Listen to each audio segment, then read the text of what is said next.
selesailah era perbudakan, era penghambaan manusia terhadap manusia, bahwa manusia semuanya hanya menghamba kepada Allah. Perbedaan-perbedaan kita di dunia hanya perbedaan status sosial saja dan perbedaan peran saja. Pada hakikatnya kita semua sama ini kulluna ibadallah. Kita semuanya hamba Allah dan kita bekerja hanya untuk Allah. Tidak ada kesetiaan kepada siapapun kecuali kepada Allah, dan kita bekerja semuanya kepada Allah. Ini kan artinya memberangus ya, keistimewaan sang penguasa, orang kaya dan pejabat. Itu yang menjadi persoalan. Adapun kalau orang Indonesia tidak paham maknanya la ilaha illallah, itu wajar karena tidak mengerti bahasa Arab persoalannya. Ujung-ujungnya berdasar orang anak pangeran kang wajib disembah nanging Gusti Allah. Jadi dikiranya sudah selesai kalau orang itu tidak menyembah tempekong, tidak menyembah pohon, menyembah kayu. Tetapi ketika Anda bisa dipaksa oleh seseorang dan Anda melakukan apa saja yang dikehendaki oleh atasan Anda, itu berarti sama juga penghambaan juga. Jika Anda diancam oleh atasan, kalau tidak nurut saya pecat, maka Anda melakukan apa saja yang itu juga adalah penghambaan juga. Jadi maksudnya la ilaha illallah ini artinya menghilangkan, menggugurkan, membatalkan semua aturan-aturan yang ada, membangun satu sistem yang baru, yaitu kesetiaan kita adalah bukan kepada orang per orang, tapi kepada suatu sistem, yaitu keadilan sosial. Ini pemahamannya ke sana semuanya. Kayak begini. Di selama ini kamu gimana? Tidur yang tiap hari la ilaha illallah, la ilaha illallah. Apa artinya semuanya itu? Ya lumayan semonoga. Tinimbang rasane wong mah masih mending la ilaha illallah ana ganjarane. Tapi maksudnya apa? Ya sekedar meniadakan berhala-berhala. La ilallah itu meniadakan kekuasaan manusia atas manusia. Itu yang paling penting. Kalau berhala mah seprimitif orang tetap dalam hatinya meyakini bahwa berhala tidak punya kekuasaan apapun. Paham begini kan? Yang punya kekuasaan adalah manusia, karena manusia bisa menindas, bisa menghukum, bisa membunuh, bisa membakar dan sebagainya. Jadi artinya bahwa sebetulnya ya kita juga sebetulnya jujur aja, kesetiaan bangsa ini kepada pemerintah apa pada negara? Pada negara dong. Pemerintah masih silakan aja silih berganti, gak ada masalah. Negara harus kita pertahankan. Jangan begitu. Kita bukan menghargai orang per orang, menghargai sistem yang ada. Anda sebagai direktur, itu adalah sistem yang ada. Saya adalah buruh biasa. Maka Anda mengatur saya, itu bukan karena saya takut sama Anda, tapi saya harus menghormati sistem yang ada. Paham? Ketika Anda bekerja sebagai pegawai negeri, Anda mendapat gaji, itu bukan uang atasan Anda, itu uang rakyat. Paham? Ya seharusnya kan begitu pahamnya. Paham baik. Bisa beli ngelawan atasan, begitu ngajam tak mutasi sila, mutasian sampai tak mutasi maning di Sukabumi gini sisan. Mana beli makanan kok? Iya Pak. Boleh baik, sampai sintingin pikir mah. Nah itu kan jadi masalah sesungguhnya. Semangat Islam membangun kesetaraan sosial melalui konsep la ilaha illallah itu sangat mengerikan. Ya iya, jadi bukan persoalan moral, bukan persoalan kredibilitas. Nabi Muhammad mau dibunuh oleh orang Mekah. Nabi Muhammad nggak punya cacat ya, nggak ada cacatnya. Mulus 100%. Bahwa beliau tidak pernah melakukan sesuatu yang tidak senonoh. Tidak pernah melakukan sesuatu yang tercela. Dan mereka mengakui kok. Kenapa dipateni? Kenapa niat mateni? Ya soalnya ya, habis kita yang diberangus semua. Itu Abu Sufyan memahaminya seperti itu. Padahal Nabi sendiri juga sudah memberikan komitmen. Gak usah takut. Kita hanya membangun satu sistem yang lebih adil. Ketika Anda di sini sudah menjadi tokoh masyarakat, tetap akan saya posisikan sebagai tokoh masyarakat. Anda sebagai pembesar, tetap sebagai pembesar. Anda sebagai pemimpin, tetap sebagai pemimpin. Tidak akan saya berangus. Yang saya inginkan adalah sistem tatanan sosial yang lebih adil. Ya kan gitu? Itu saja kok. Tapi yang politik, ya politik. Ya beli ngandel barang emang. tetap curiga saja. Ya kan itu persoalan.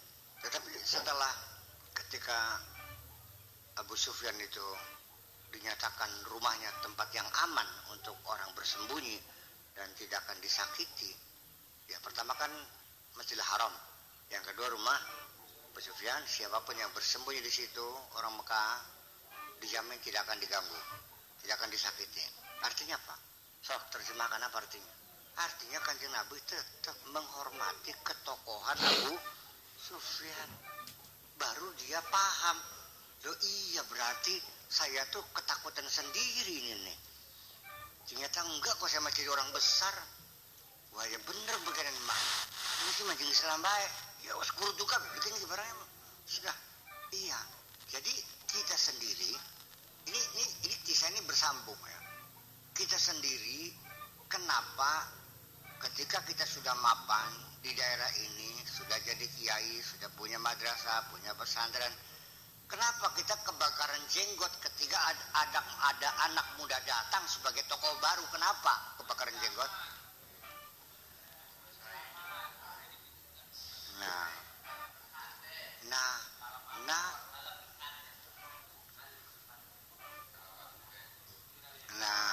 Ya kan?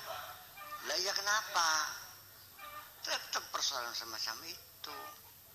Wah, ya entok dah santai kita mengganan mah. Ya kayak wong warungan begini ki. Sama. Maka saya katakan berulang-ulang, yang memusuhi saya, yang menghalang-halangi saya untuk bikin pesantren bukan orang Kristen, bukan orang Yahudi, bukan orang Hindu, orang Islamnya sendiri. Ngerti beli? Ya kenapa? Ya ketakutan. Saya itu usaha berkomitmen, saya tidak akan mengurangi martabat Anda. Saya tidak akan ngeresok sumber-sumber dari Anda. Artinya kita ki masa melo-melo bagi waring gini. Masa buka seser kita mah beli itu adalah proyek Anda, kan begitu. Dan saya buktikan saya tidak pernah bagi waring kok. Ya kan? Pernah beli kita buka seser ki. Barangkali mengganggu sumber dana mereka. Padahal ngurung beli kita nyeluk cakat kok. Padahal mah barangkali Anda tergusur jadi imamnya. Saya tidak pernah minta jadi imam kok. Dan saya tidak mau dianggap beli ngandel sih. Sampai tegang pada modar. Itu persoalannya.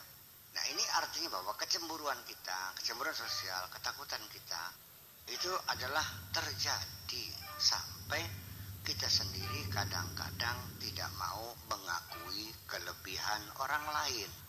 Ya kata modal tekang dispintere itu kan kotor begitu. Kotor bukan bagian. Selalu ketika ada tampil sesuatu yang lebih baik dari yang ada, itu selalu tidak berkenan untuk diterima, selalu dicurigai, selalu direndahkan. Dan ini juga terjadi ketika iblis itu disuruh sujud kepada Adam, juga keberatan, sama seperti kamu juga. Iblis sirah-sirah atau sirah iblis ini.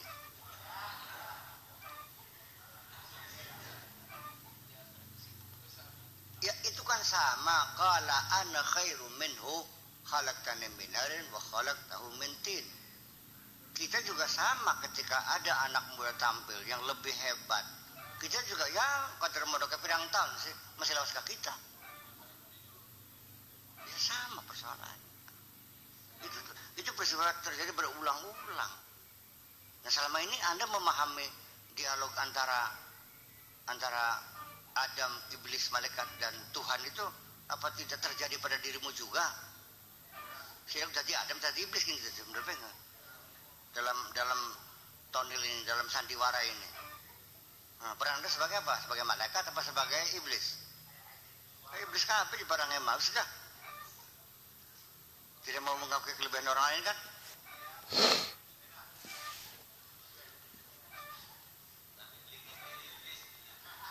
Ini persoalannya ketika iblis tidak mengakui kelebihan Adam, Allah membuktikan bahwa dia lebih hebat dari kamu. Makanya wa'allama Adamal asma'a kullaha summa aradahum 'alal malaikati faqala anbi'uni bi asma'i haula'i in kuntum ta'lamun. Ada kuntum sadiqin. In kuntum sadiqin qalu subhanaka la ilma lana illa ma 'allamtana. Itu malaikat secara positif dia mengakui kekalahan. Malaikat mah benar kan kak? Dibuktikan wah lebih unggul. Oke dia mengakui. Iblis mah tidak mau mengakui. Tetap baik kata ngaji tekang itu sih. Kata masa kita berdurung apa kan kaji? Iya. Orang belum tahu kabar apa macam kata ya kata tambatan ngingang-ngingen. Ya seperti itu. Jadi artinya bahwa sampai sekarang saya masih bisa menatap wajah-wajah iblis yang berdialog dengan Adam itu, dengan malaikat itu.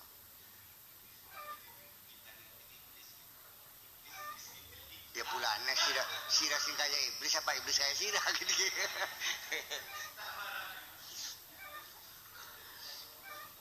Makanya itu dikiranya bahwa kita tidak mau mengakui kelebihan orang lain tuh dikiranya bukan sifat iblis. Ya jujur aja dong. Oh iya, saya sangat indah sekali ketika ada orang mengakui kelebihan orang lain, menghargai jasa orang lain. Iya, ya anak ini pintar, masih muda. Saya melihat bahwa dia manusia betul, mengakui kelebihan orang lain. Iya, saya masih menjumpai orang-orang yang jujur kayak malaikat begitu tuh. Wah, masih muda, umur baru berapa itu? Sudah. Non? Ya itu salahnya. Ya itulah ujung-ujungnya. Jadi kita filosofis dialog itu ya semuanya harus kita lihat dari berbagai sisi dong. Apa perlu saya analisa lebih mendalam lagi dialog iblis dengan ini ya? Nggak selesai-selesai, itulah kehidupan. Maka sinetron itu ya berulang-ulang terjadi. Hanya beda bintang filmnya saja.